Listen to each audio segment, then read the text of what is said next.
All right, guys, so in this video, we're gonna go through a brief overview of kind of some of the rules to set up the isolator. So we'll start with the height.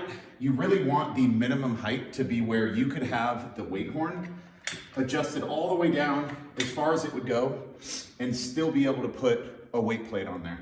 So you can adjust the weight horn up and down. So for say hip thrusts, you might have to have the unit down lower to adjust the weight horn up. But that'll lead me to my second point, which is when you have the weight pin lower, you are going to feel the weight a lot more. So a 45-pound plate is gonna feel a lot heavier with the weight pin lower as opposed to it being up higher. So if you put the unit down low and you end up having to put the weight pin higher, you're gonna have to load up more weight to have the same feeling of resistance that you would with the weight pin lower. So now consider that for, say, maybe somebody who is weaker in upper body doing a preacher curl. Putting this all the way down and putting a 45 on there is gonna feel very heavy. So for somebody like that, you might wanna creep the weight horn up. It's gonna make it feel a little bit easier. So if you guys are doing an exercise and it feels super heavy, kind of cheat it by moving the weight horn up. Another thing to consider with the weight horn or weight pin is the direction it faces. With it facing straight out, you're gonna feel a little more resistance at the start of a movement, but it's going to have a little bit less range of tension. So for say like a prone leg curl that is a longer movement, I usually suggest having the weight pin out to the side.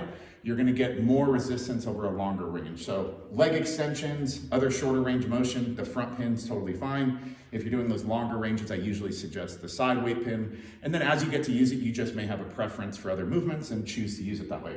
One of the other things is our angled bumper. So there is a rubber bumper back here that is removable. If you remove that, then the weight arm is gonna be down lower as well as the resistance arm. And that's going to allow you to have a little longer range as well, but you're gonna kind of have a flat spot at the very bottom as far as your resistance. So if the arm is totally vertical, it doesn't have a lot of resistance until it gets to that small angle. So if you want a little range, a little bit longer range, or you're running out of resistance at the end, you guys could remove this bumper to give you that little extra range at the end, but you are gonna lose that tension at the start. So again, that's kind of depending on what exercise you're doing and your preference. The last thing is to consider the alignment with the joints. I think an easy cheat for setting up any exercise is any type of movement should be based on the pivot point in the body, so biomechanically aligning with the mechanics of the machine.